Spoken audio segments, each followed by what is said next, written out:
welcome back, Coercive Capital listeners and viewers. Great to have you here. Today we have a fantastic guest, Tom Sanderson, geopolitical risk expert extraordinaire and co-founder and former director of the Transnational Threats Program at the Center for Strategic and International Studies, a think tank here in Washington, D.C., where he worked between 2002 and 2018. He now runs his own geopolitical risk firm, Tom Sanderson Consulting, working with more than 24 analysts around the world. He has worked in more than 80 countries, interviewing insurgents, smugglers, clerics, and power brokers in conflict zones. His recent travels, which we're going to hear a little bit about today, span Ukraine, Horn of Africa, the Sahel, Central Asia, and the Middle East. So there's lots to talk about, especially at this moment of fragility in the Middle East. And today, as we go deeper into some of the dynamics and systems that have supported proxy warfare, ideological finance, and informal power. So Tom's research helps financial institutions, corporate strategy teams, and policy makers take a more nuanced view of global threats and risks, including some of his more recent work, which he'll talk about in geopolitical risk assessment. So I think it's interesting to start with Tom's story. So Tom, welcome to the show. It's great to have you here. Thank you, Elaine. Great to be here. Yeah. And I should mention that I've had the pleasure of knowing Tom for a very long time, more than 3 decades, which means we met when we were small children. But, Tom and I are both Wheaton College grads, so proud Wheaties. And Tom, it's been absolutely fantastic to see your work evolve over the years.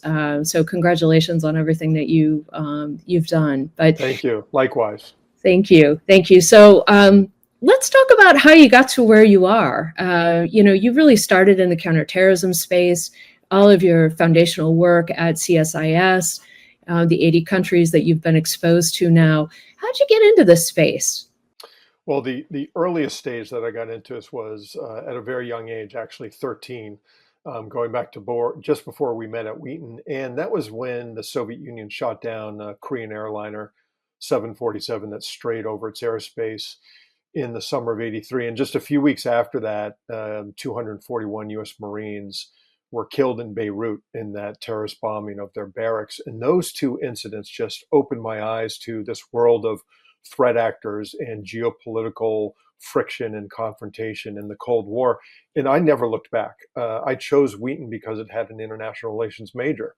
And then when I was there, I knew I was heading to Washington after that, and that I needed to head abroad in order to better understand this array of threats and actors that include illicit actors and all sorts of criminal activity. So I made my way to Washington, but ultimately I never got abroad until age 25. And then in the ensuing, 3 decades, I have done field work in these 80 plus countries, mostly in austere environments and in conflict zones and in those zones adjacent to them. But how I got into the work I'm in now came right out of graduate school at Tufts Fletcher School. I came down to DC right after bin Laden attacked our embassies in East Africa and got a job with a intelligence community contractor working for the Defense Intelligence Agency's Transnational Threats and Worldwide Crime Office, and was immediately assigned to a project looking at factors and indicators that would tell us terror groups were transitioning from conventional weapons to weapons of mass destruction. And I did that project for 4 years through 9/11. And then after that happened, I moved to CSIS in early 2002. Now, CSIS had a project called the Global Organized Crime Project, run by the late, great, inimitable Arno de Borgrave and his deputy, Frank Salufo. And they looked at all manner of organized transnational crime. And when 9/11 happened, I came in. We changed the name of the project to Transnational Threats to look at and measure and investigate the degree and nature of the terror threat.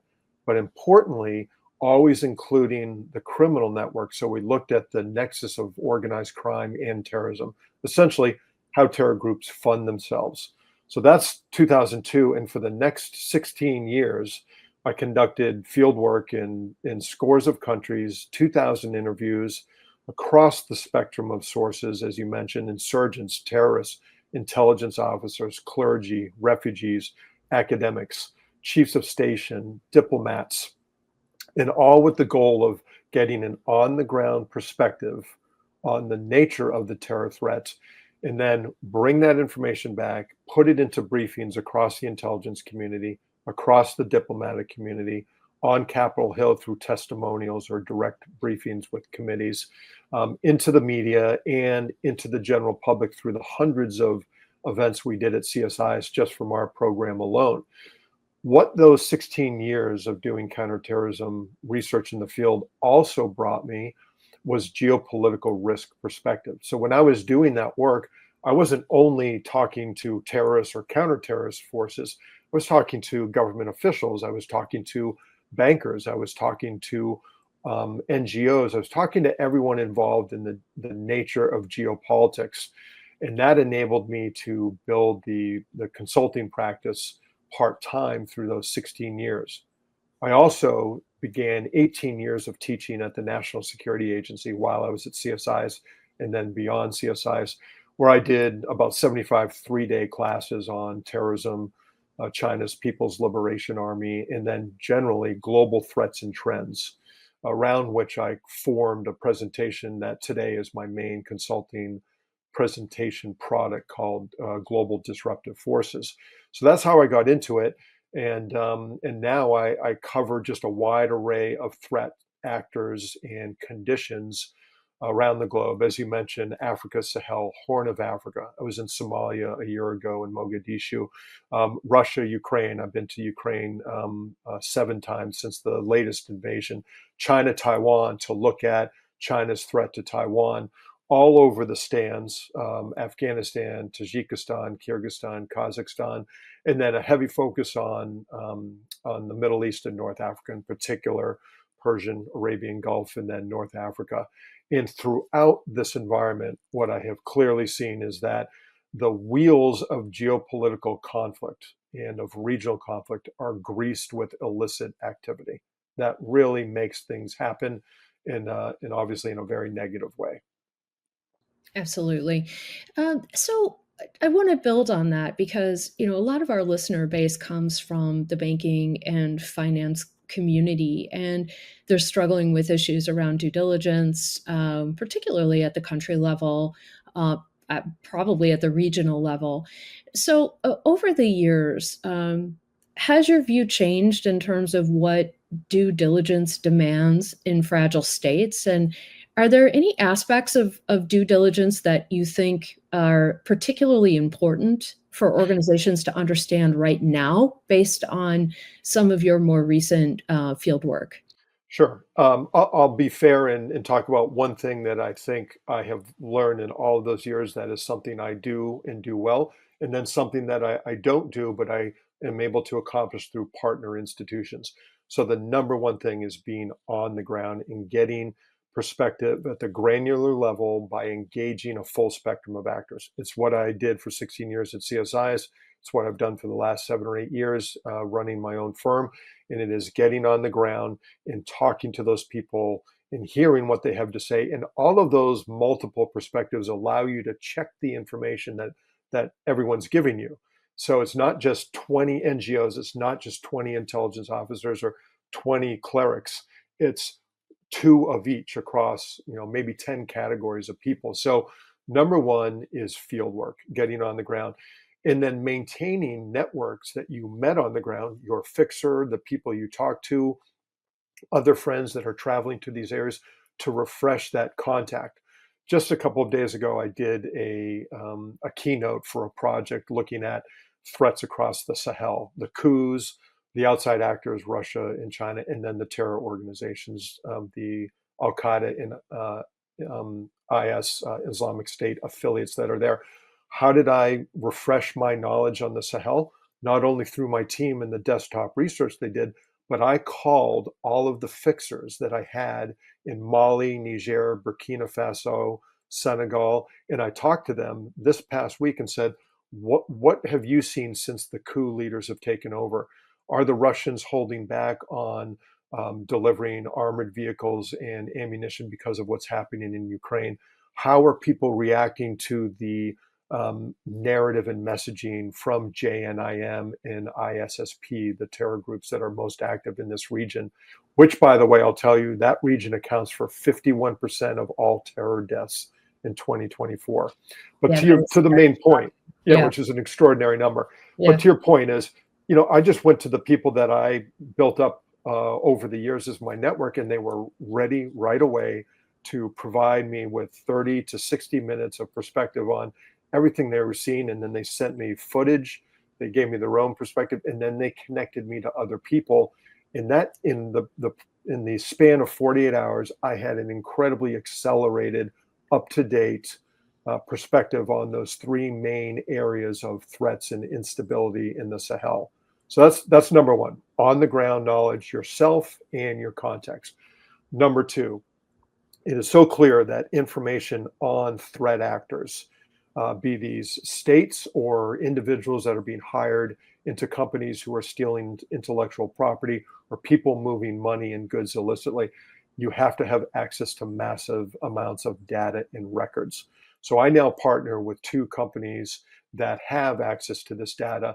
And when I'm doing a background investigation, a link chart on an individual or an entity, my team, is remarkable in producing those. But I can also go to these data brokers who have threat intelligence on a range of actors from mostly threatening countries like Russia, China, Iran, North Korea, Venezuela, to provide me with access to records that I simply can't get myself. So no one person, no one firm has all of what's needed to serve geopolitical risk clients. And I have definitely learned that, and I've happily embraced those areas of weakness with augmentation from some of these companies. Yeah. And are you finding it more difficult to get at that research on the ground in terms of sources, the willingness of some of these actors, particularly coming from, terrorist organizations? I mean, you talk to everybody. Is it getting more difficult to get data of integrity? Well, it's somewhat more difficult to get people to speak freely because they're so concerned that their phones are suspect. That even with Signal, that maybe Pegasus is on their phone and that their phones are insecure. So that is a concern. Some people are just very worried about whether they have secure data. And I'll tell you, one of the fixers I called gave me plenty over the phone, but when I asked the fixer if they could join me on a Teams call for this discussion, they said absolutely not. They just felt the risk was too high. Right. In terms of fidelity, again, the way I go about that is just getting 20 or so people to talk about the same issue or their angle on the same issue, and that gives me a chance. And yes, we are in this age of disinformation. That certainly was nothing like it is now 5 years ago or 10 years ago. But I had great advisors at CSIs, including a former six-time chief of station, who told me, pay very attention to what people lie about, because often you turn 180 degrees away from what they're pointing you to, and that's the truth. Because people want to divert you from dirty laundry that's happening in their country, from the sources of their funding, who their networks are. And so they will vector you in a particular direction to throw you off the trail. And my advisor said, just turn right around, theoretically, academically, and look at what is the opposite of what they're saying, because that is often what they're trying to hide. So, you have to have good friends and advisors in a team like I do and many others have, that can look at the same information and call BS on something, because again, no one person, no one company has a monopoly on fidelity. Yeah. So, how do you see institutions translating your field research and insights into their risk assessment processes? I mean, do you think institutions, at least from what you've seen, are getting better at the gray zone threat assessment or trying to understand it in different ways? Well, the fact that some companies and clients are asking about the gray zone threat and environment in which they have to operate, or their money flows through, or their people come from. That is a good step in the right direction. I'll give you an example of a company that did something that was, I think, very effective. This is a major U.S. company, and they have employees and dependents in a zone that is within range of rockets of an adversary. And the debate was at their company between the security officials and those officials who wanted to allow dependents to go with the executives on the ground in this particular country. And so they came to me and my team and some of my colleagues to say, what is the nature of the threat to this region?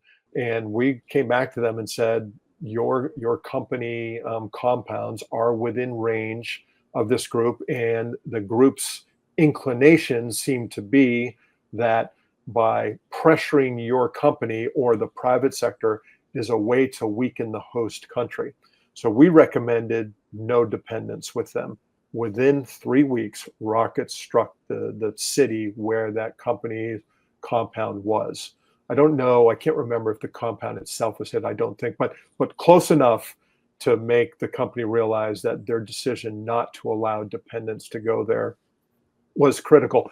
And that threat actor is a classic gray zone hybrid between a non-state actor and a proto-state actor that has access to some of the weapons and capabilities of a state, but can move and maneuver the way non-state actors do, terror groups, insurgent groups.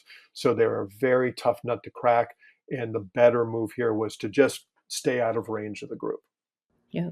So you've been to a lot of conflict zones, and most of them would probably be categorized as fragile states. What breaks first when formal governance fails? When traditional governing structures somehow give way to terrorists, insurgents, these asymmetric threats?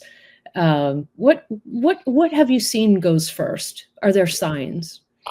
Well, the economy and services to people. Now, in most of these fragile states, governance is already terrible. It's already poor. So social services are often absent or patchy, or they are only provided to favored groups.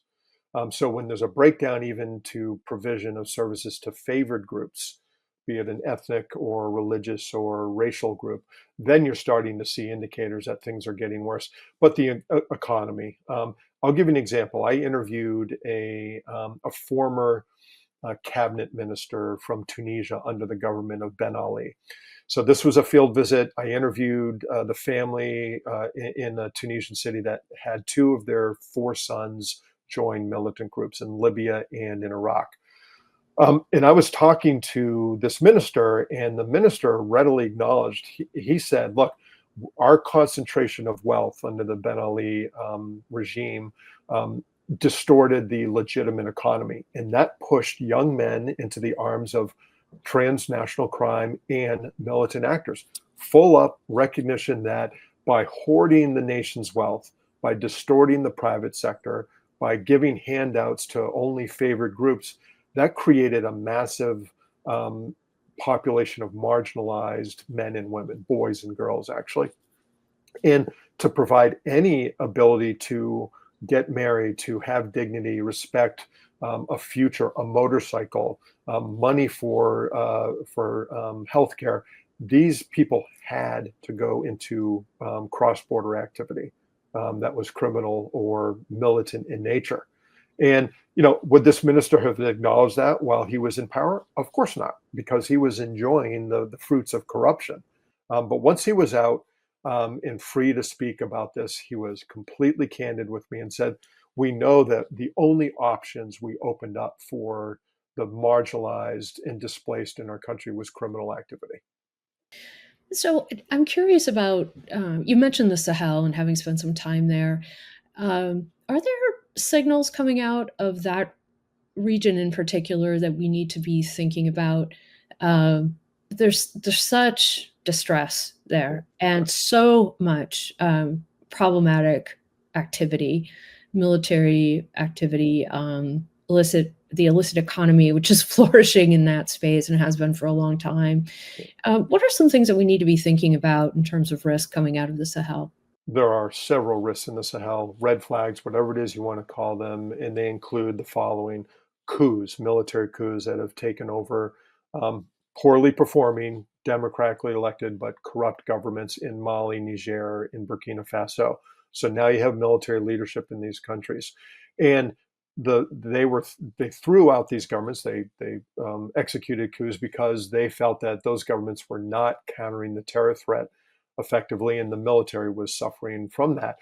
Well, some of these military leaderships have now formed militias from favored communities who are going after some of the terrorists, but also killing particular ethnic groups, which is driving the young men from those groups into the arms of those terror groups, creating this incredible cycle of violence. So this recent spate of coups in the last 3 years has really been a destabilizing factor. A huge complement to that, a negative complement to that, has been the entry of Russia's Wagner Group, which in Mali was just officially disbanded, but 75% of the fighters from Wagner joined the Russian Ministry of Defense's Africa Corps, which is doing the same work largely, but some more on the logistics side. Yeah. So the fact that you have outside actors like the Russians in there, but others as well, and I heard really absurd stories about the Chinese coming to members of parliament in Burkina Faso and offering to give them first-class tickets and five-star hotels accommodations when they traveled outside of Africa to conferences in other countries that had nothing to do with China. But China was just building networks among the parliamentarians. Another red flag is disinformation of social media. But another problem is that the U.S. has cut security assistance across the Sahel, and has cut our diplomatic presence, and of course has cut USAID. And that provided us with incredible soft power capabilities and access and ears and eyes on the ground. And we are losing that all along the coast of West Africa, near the Gulf of Guinea. And that is also a problem. It's not just the outside actors, it's shooting ourselves in the feet by doing this. And there's a lot of other things that we can talk about. But if you're a company and you're looking at commercial activity in West Africa, you have an exceptional level of risk because of the threat actors that are there, the ones that come from the outside, but also because of our reduction in aid and other capabilities that we traditionally provided to our partners, our weak but hardworking partners in West Africa. Yeah, it's almost like an open door across the board, particularly to exploit, mining resources, as you said, building diplomatic support. Have you seen any evidence of Chinese and Russian cooperation, for example, in the Sahel? Are they working together? Or are they working independently? They're doing both. So they are working independently, of course, with their own specific goals, and they have very different tactics. The Russians are bare knuckle, bare-fisted fighters who go out on patrol with military forces or on their own. In fact, they lost scores of Wagner mercenaries in battles with rebels in the north of Mali last year. That is something that Chinese will absolutely never do, at least right now. They just do not have the sort of expeditionary military appetite that the Russians do. And the Russians do it because they have so much experience, and this is just the nature of how they conduct their business. But what I did see, which was interesting when I visited Gao, Mali many years ago and other parts of Africa, is that I think through the provision of Chinese soldiers to the UN peacekeeping forces, Blue Helmets, I think the Chinese are doing that in part to gain some degree of expeditionary experience for their military. It is not like what the Russians are doing, but nonetheless, it's putting Chinese troops on the ground and having them understand how to operate in an austere environment, even if it's not a wholly hostile environment where they're taking rounds from insurgents or terror groups, but they are acting that way. But here's how they're working together. And this is what I got from one of my fixers just this week when I did the update on Sahelian activity, and he told me that in the particular country that I was speaking to, and I won't identify it to keep him safe, but the Russians and the Chinese are working together to block Western media from coming in, blocking signals, blocking internet access through all of their extraordinary cyber capabilities. And they're doing this together to block Deutsche Welle, BBC, France 24, Voice of America, all outside media sources to make sure that they dominate the information landscape. And in this region, two-way radio, regular broadcast radio are still dominant forms, and television are dominant forms. And the Russians play a huge role here, but so do the Chinese. And so they have really influenced the information influence landscape in Africa. And they do that because they have a common adversary, and that's the US and France in particular in this region. I want to dig into the point about Wagner Group, just to understand a little bit more detail about how Wagner forces are now working under local control. Is that in name only, or is that an arrangement where Wagner is still getting paid, but their forces are wearing they're just wearing a different uniform? How exactly is that working? Well, they are wearing their own, camouflage outfits when they go out on these operations, but they also wear civilian clothes. In some of these countries, they are also targeted. So they actually try to maintain in some places a very low profile. In other places, they're very obvious. They're actually standing with, guarding the military leaders who've taken control of these countries. So it depends on the context and the environment in which they are operating. And for compensation, they get direct payments from these countries, and they also get a share of mining revenues and other revenue share on a number of commercial activities. They are on the ground. They are important players, and they are a hard nut to crack. I don't think they'll be there necessarily forever.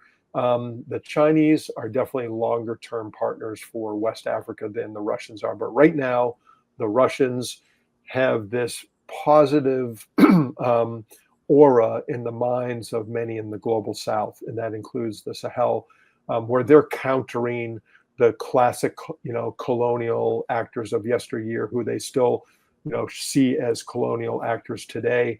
And that's in part that explains in part why Ukraine has not resonated as a victim in much of the global South, because the Russians have really dominated the information space here. Yeah. So I want to pick up on Ukraine in just a minute, but I know you also spent some time in Somalia.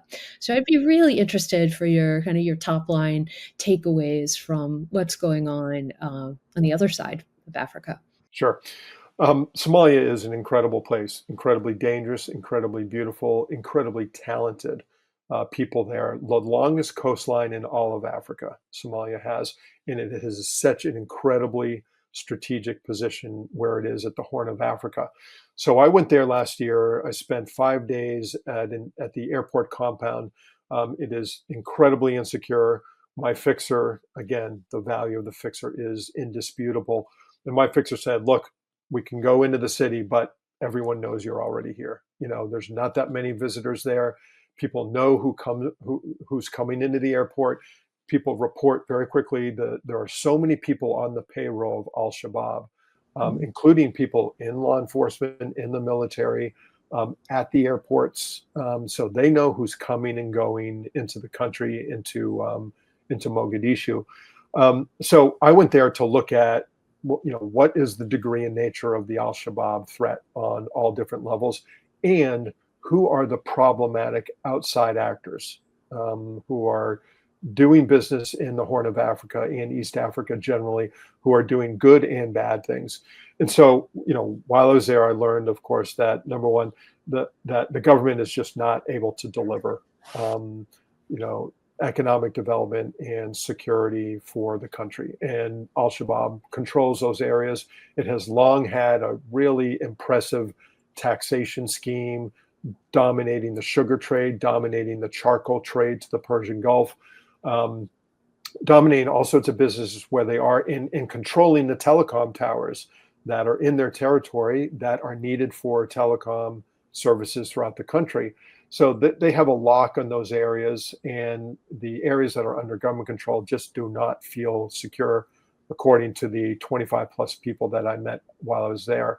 And so I heard from a lot of people, including former Al-Shabaab fighters, and the country is in tremendous trouble. There is just, this is another instance of an underperforming government. And meanwhile, the state is breaking apart, and you have the semi-autonomous areas in the North, Puntland and Somaliland, where outside actors are, as the British would say, trousering money, putting money in people's pockets in order to get port access, to get intelligence from them, in order to be able to have a military and security presence, both for their own national security, but also for their commercial activity, which of course is a component of national security. But it is a very insecure area, and it is a shame because the talented people there are really remarkable. And I don't see it changing, and I do in fact see it getting worse. Yeah. So I want to ask you one question about fixers. How do you find them? How do you figure out who to trust? What are the dynamics around that? I'll give you an example from the Turkey-Syria border, where I had to worry, where the risk was highest for me of kidnapping, for a kidnap ransom scenario. Um, when I went to Turkey in over several visits over the last dozen years, I found a fixer through a U.S. run NGO near the border, where the head of that NGO was using fixers to do everything, including bring him into Syria to observe humanitarian aid shipments. So I went to that person. I knew that at least he had not been sold and handed over in a deal for a kidnap ransom situation. So I felt that that already gave me a sense of security that his fixers would be reliable. So I went to him and said, look, I need a fixer, and I need to lily pad with that fixer. So I'm not spending the night in any place. I'm just going from one city to 5 different locations to meet ISIS fighters, Kurdish fighters, Al Qaeda fighters, Nusra Front, activists, off duty police officials, people working at hospitals, very importantly, because we knew that ISIS fighters were being treated in hospitals. A range of people, and I knew that the fixers had those contacts because that's what made them effective for this particular NGO. And so I would be given that fixer's name, and then I would hire them to arrange the meetings. And these were people that they knew throughout their environments. They were often from Syria themselves, and they were working inside of Turkey. And so I would go to them and hire them, and then I would go again, like lily padding, and just making sure that I was only in one place for 2 to 6 hours, and then sitting down with these people. And you would just be amazed at how willing people are to sit down, even if they are being sought by U.S. authorities. And of course, they were concerned that I was part of some covert operation to grab them, and I was concerned they were going to grab me. So there was mutual fear here. But that's where the fixer is critical in soothing their concerns and my concerns about security. And so that's how I would operate. And I also would check on the fixer in other ways, because I had their license plate, I had their phone number. I would often ask for their ID cards, and my own other networks were able to check on them to make sure that they were not on some kind of watch list. And none of them were, and thankfully everything worked out. But I also had to hire a security company that provided me with an app on my phone that would track me where I would go, and that would provide rescue operations for me. But I also went in to see the FBI's hostage rescue team for a one-on-one seminar with their team, and where they taught me how to conduct myself in captivity if I were in fact taken. And that is an extremely sobering discussion to have. But that fixer is my buffer between getting into that situation. And of course, there's no guarantee that the fixer has not decided that this is the moment where they take the Westerner into, or any person um, into Syria and into ISIS hands and sell them. So that was always a concern. And I'll note, one of the best sources I ever had was a trafficker on the border of Turkey, Syria at the Kilis and Baba Salam border crossing, where I had line of sight vision of an ISIS of ISIS territory, and we interviewed that person. Okay, and he was providing travel documents for people coming in and out of the country, good people and bad people. I interviewed him twice. It resulted in an op-ed that Juan Zarate and I published in the New York Times called "How the Terrorists Got Rich," and it opens with that vignette of me going into this cafe and using my fixer to say to the guy, these people are here, they're not a threat to you, but they are eager to understand what's off the menu at the cafe and what's available off the menu. And he told us, and we saw people taking pictures for their new IDs. We heard about the price list for passports, and I brought this to Frank Taylor at DHS to tell him, here are the passports that we heard about that are fraudulent, that they're using to move people in and out of the border. So that's an example of getting that ground intelligence and handing it to people who are actually concerned with that risk. So I want to move into Ukraine, where I know you've also been quite recently, and we may be heading into some type of post-conflict environment, maybe. Who knows? In the next, I don't know, 6 months, 12 months. We'll see how things go forward. There's the critical minerals deal, an active conversation on where this is all headed. But I'd love to get your take on what's happening on the ground there, and going back to some of the concerns around illicit finance risks. Whenever we move into an environment that is one of reconstruction, we're getting close to that. There's a whole lot of money floating around, a lot of goods, a lot of hardware and tech and people. And I'm curious how you're thinking about all of that, and just some general observations on what you were seeing on the ground. Let me first tell you what I've been doing in Ukraine and note some of the positive things that I've been seeing there. So I've been 7 times since about 2 years ago, and I'm teaching at a graduate school there. I'm meeting with members of the Rada, the parliament. I'm meeting with lawyers and consultants, with fighters, both Ukrainian fighters, but also members of the International Legion, including Americans who are fighting there against the Russians.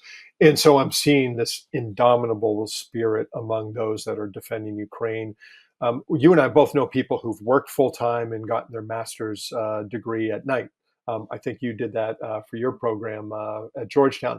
Imagine doing that while your apartment building is getting struck by a Shahed drone or a Russian cruise missile. This is what my students are going through. It's really quite remarkable, yet they motor on and they continue to do it. Let's also remember that Ukraine was the back office for a lot of US financial institutions. The unbelievable talent at a really good price made Ukraine a very popular place to do business for financial firms and lots of other firms, tech firms in the US and Europe. And so there is a lot of opportunity with the reconstruction of Ukraine. We don't know what is going to happen with the 20% that's under Russian occupation, but certainly hundreds of billions of dollars will flow into Ukraine for reconstruction, for investment in the defense industrial base, for new roads, for expanded and enhanced agribusiness. Don't forget, Ukraine is a world leader in agriculture and agribusiness. So lots of positive flows of money are going to come into Ukraine and into areas adjacent to it, such as Poland, Romania, and others. So that's a great opportunity on the horizon, and I think we're getting close to that. But we're considering the nature of this podcast in illicit finance and coercive capital. There are many ingredients to a toxic stew of criminality that are brewing in the broader region, in particular in Russia. But what we're going to see with Ukraine is, again, hundreds of billions of dollars of reconstruction funds, people with immense talent that have created things on the fly that have really helped the Ukrainians, but also they're doing the same in Russia, talking about drone production, et cetera. But incredible skill building under austere and difficult conditions. You're going to have the movement of people coming in and out of the region as people, IDPs as well as refugees, come back. And it's not just Ukrainian IDPs moving to different parts of the country or Ukrainian refugees. It's hundreds of thousands of Russians who fled the country, who may be coming back into Russia or going on to a third country. And there are people with two sets of credentials. You know, they have their Ukrainian or Russian passport, but they also have residency in other places. Then you have war fighters. And you're going to have war fighters, as we've seen in lots of other countries, that are being demobilized, and with great skill, and who can present opportunity, but also threats in what they do going forward. And I'm much more concerned here about the Russian fighters that are inside of Ukraine, who, you know, many of them with criminal backgrounds, many of them who, you know, clearly are not abiding by the laws of warfare. They will go on to be the new Wagner forces or new Africa forces, Africa Corps forces in Africa or in other parts of the world. So Russia is going to have this huge influx of demobilized fighters. And in fact, that's one of the reasons why Putin is dragging his feet, is the end of the war means, what do you do with all these guys who are fighting, who are now coming back to Russia? Well, that is one of the problems. So you have the ingredients for organized criminal activity. And let's not forget the heritage of my program at CSIS is the Global Organized Crime Project that looked at so many different angles of Russian organized crime. Those networks, which never died during the war, in fact, some were stimulated, will certainly take advantage of any new environment. But there's another thing that I want to talk about that goes beyond these issues. And let me just commend to your audience a report by the, I think it's the Global Initiative Against Transnational Organized Crime. They have this great report about the transnational criminal activity that's likely to emerge out of the Russian war on Ukraine. So please, folks, do look at that. But something that I've been thinking through my own work on risks and what I'm seeing with Russia and Ukraine, we have been able to isolate Russia during this 3.5-year war to a decent degree. Okay, sanctions, travel bans, etc. Russia has always been a partly criminal state. They have a licit economy and an illicit economy. During these past 3.5 years, you and I and your audience all know that Russia has had to expand the revenues coming through its illicit networks. Ghost fleets for its oil, which in turn drag anchors and cut cables of our allies in the Baltic states and in Scandinavia, but also their criminal activities and networks that have been able to bring in semiconductors by all sorts of illegal trades, by masking invoices and bills of lading to hide different products that they're getting through third countries in order to be able to rebuild their missiles and their aircraft that the Ukrainians have been able to destroy. So the Russians have kept themselves afloat in the war and kept their domestic economy afloat in part by running these illicit networks. And if you're sitting in Moscow and you're thinking about the next stage, there's a ceasefire, there's a peace agreement, whatever that looks like, why would you abandon this structure, this network of criminality and illicit activity that helped you survive the Western sanctions and isolation of your country? No way. You're going to keep that in play, not only because it's generated revenue and will continue to generate revenue, but Russia's probably thinking about their next move. Do they take more of Georgia? Do they go back into Ukraine if they're out, or go and try to take more of Ukraine? Do they do something else in another former Soviet state? They want to keep those arrows in their quiver that kept them safe, kept them with access to the components they needed to wage war and to keep domestic communities happy. So I do not see that going away at all. I think that will be a new dimension of the Russian organized crime, illicit state threat. And I think we need to pay attention to that and fortify our partnership with the Ukrainians that will be the front line against that illicit activity. Are you worried about the deep and legacy networks in Ukraine that were also connected in to these Russian networks? Do you think there's the potential that they'll reemerge? Of course, and anyone who tries to paint those networks as benign is simply not being truthful. Every country has its criminal networks. Ukraine certainly has had them, and some of those didn't go away. And when the war's over, you will certainly see Russian and Ukrainian organized crime figures um, cooperate again. So I don't think we're going to see a crime-free Ukraine. Of course, we will not see that. So I do worry about that. But the Western presence in Ukraine, the activities that they've undertaken to reduce corruption in Ukraine, all show us that there is growth there, that there's opportunity there to reduce the role of criminal activity in Ukraine, and to abandon them to the Russians, or to abandon them to a future without strong support from their Western partners in Europe and in the United States and North America, means that those criminal networks will flourish. We should be on the ground providing engagement and providing presence that reduces the reemergence of those criminal networks in Ukraine and allows us instead to focus on the criminal state of Russia. Yeah. Fascinating. And, there's so much to dig into there. Maybe I'll just do a quick shout out for Ukrainian civil society in general, which I think has been an incredibly important, force in terms of, building up response and resilience, right, within the Ukrainian population. And, going back to your comment about, okay, what do we do now around the soft power question with USAID leaving a bit of a vacuum? I think there's still such an argument for how we think about foreign aid to build up that resistance to the illicit economy.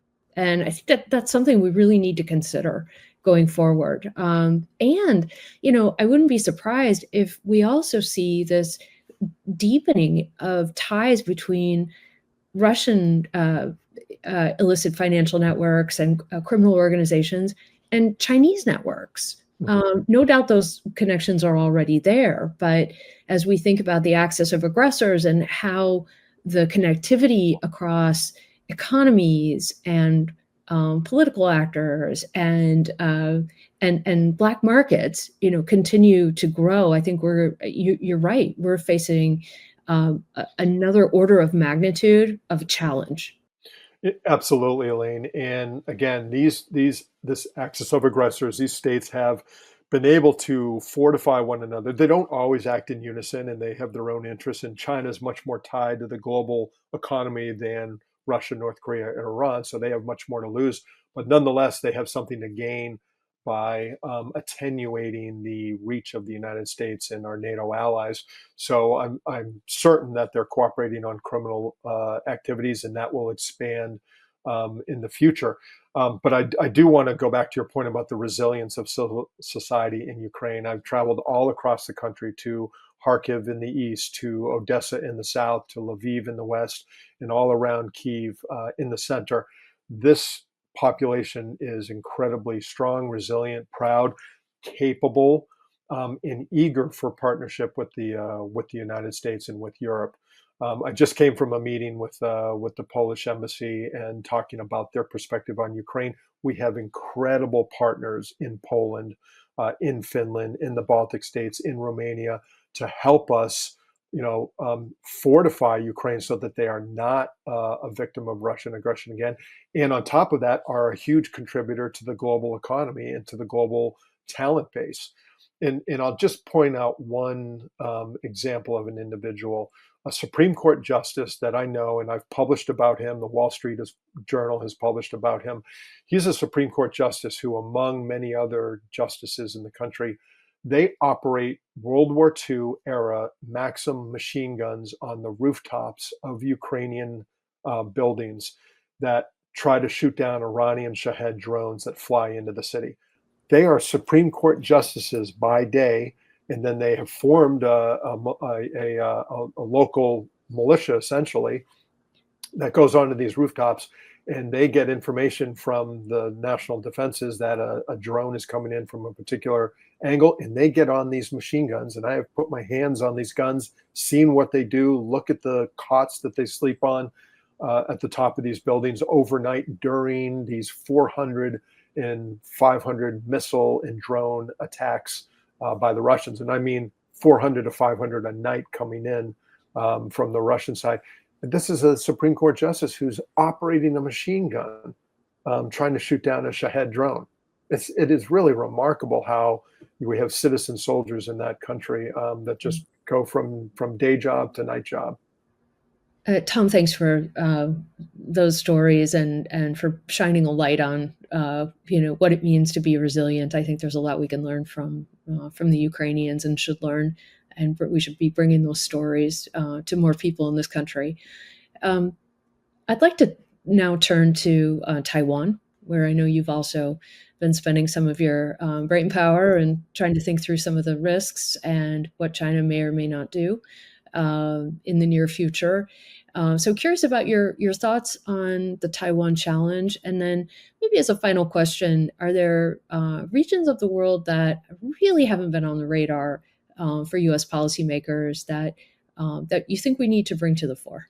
Let me take China, Taiwan first, and put out a few important facts. Xi Jinping told the People's Liberation Army that you need to be capable of a full-scale assault of Taiwan by 2027, the date at which the CIA and the Pentagon have also estimated the PLA would have the capability to do this. Whether or not they would execute that is a different thing. And there's the debate whether China will seize or squeeze Taiwan. And of course, we know that 91% of the world's tier one semiconductors are made in Taiwan. We have exceptional talent there, exceptional exposure and risk in Taiwan. The world is highly dependent on Taiwan for what it does for the global economy and the supply chain. There's a direct tie-in here with Russia, Ukraine. There is no doubt that China and Taiwan both have been looking at Russia, Ukraine, looking at the parallels to the potential for a battle there, and preparing themselves or not preparing themselves. Certainly the Chinese have looked at Russia's debacle in Ukraine and have learned some lessons from it. Move fast, don't let the international community gather steam, do everything as quickly as you can. Make sure you have enough artillery shells or enough of whatever you need, drones, to be able to execute this kind of attack and not fail in the many ways that the Russians have failed in Ukraine. They obviously have 20% of the country, but they thought they would take the country in 3 to 5 days. So one thing I'm looking at is, how are the Taiwanese looking at this? Are they preparing their military and their people to act the way that these Supreme Court justices in Ukraine have done, who've become part of the defense of the country? When I went there just 2 years ago in service of a client, I asked people there, are citizens prepared to do what the Ukrainians are doing? And definitely not. They are not prepared. They expect the military to do it. They hope the United States will come in to defend them, but they are not certain about that. There's certainly an implicit commitment, but not an explicit one by design. So I came out of that visit with a lot of concern over Taiwan's ability to defend itself in the face of that kind of threat. But they have since increased their readiness. But there's a long way to go, and we need to deliver the weapons that they have bought from the United States. So I am concerned about that. And we've seen with the Nancy Pelosi visit to Taiwan, the visits between Taiwan leadership and Kevin McCarthy, and other statements by Americans, the Chinese respond by surrounding the island, conducting missile exercises, and interrupting the supply chain. And we see the ripple effects, and they are massive. Now, some Taiwanese think that they have this silicon shield that the world will protect them because they do produce these 91% tier one semiconductors, and that the Chinese wouldn't want to destroy those. Nothing is guaranteed. And the Chinese have said by the 100th anniversary of the founding of the People's Republic of China, the establishment in 1949, in 2049, Taiwan must be reintegrated into the country for the full rejuvenation of the nation. They are going to attempt it, whether again it's seize or squeeze.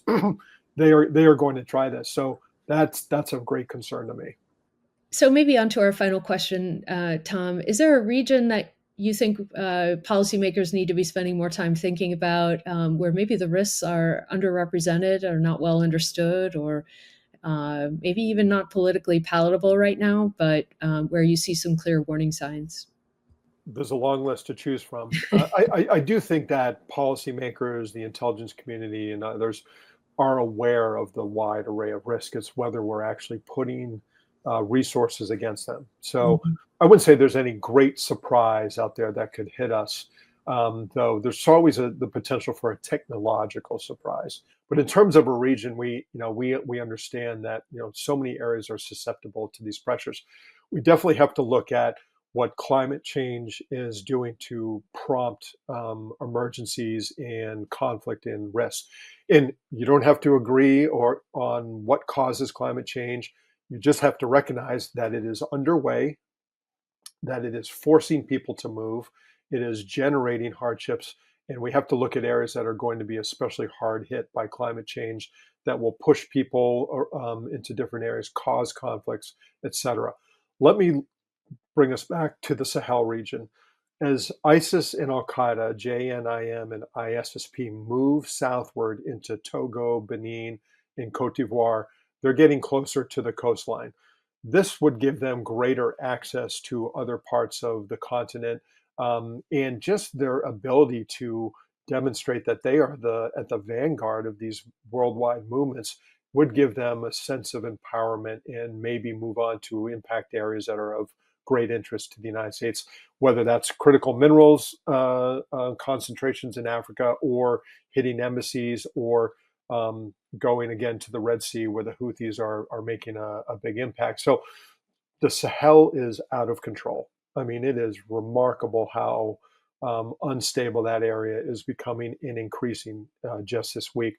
And then I return to areas that, again, are not surprises, but places that we know, the Middle East, but Eastern Europe with the Russians, and how the Russians react to whatever agreement is struck here and what they will go on to do next. Um, I think that will always remain an area of exceptional risk and opportunity, and that's going to drive people to take chances to do business there. But Russia should be at the top of our list. But the Sahel is also an absolutely critical region to focus on. But it is a tier three interest of the administration right now. It has never been a tier one interest of any administration, I would suggest. And there's an incredible amount of business. This is where incredibly high growth in telecom adoption is taking place, where all sorts of extractive industries are increasing. There's a lot of business to do across Africa, and we should be making a much greater commitment there to reduce the sources of instability. Tom, thank you so much for joining us. It's been a fantastic conversation. Would love to have you back. You can keep us updated on your travels, but stay safe out there, and hope to see you again soon. Thank you, Elaine. Much appreciated.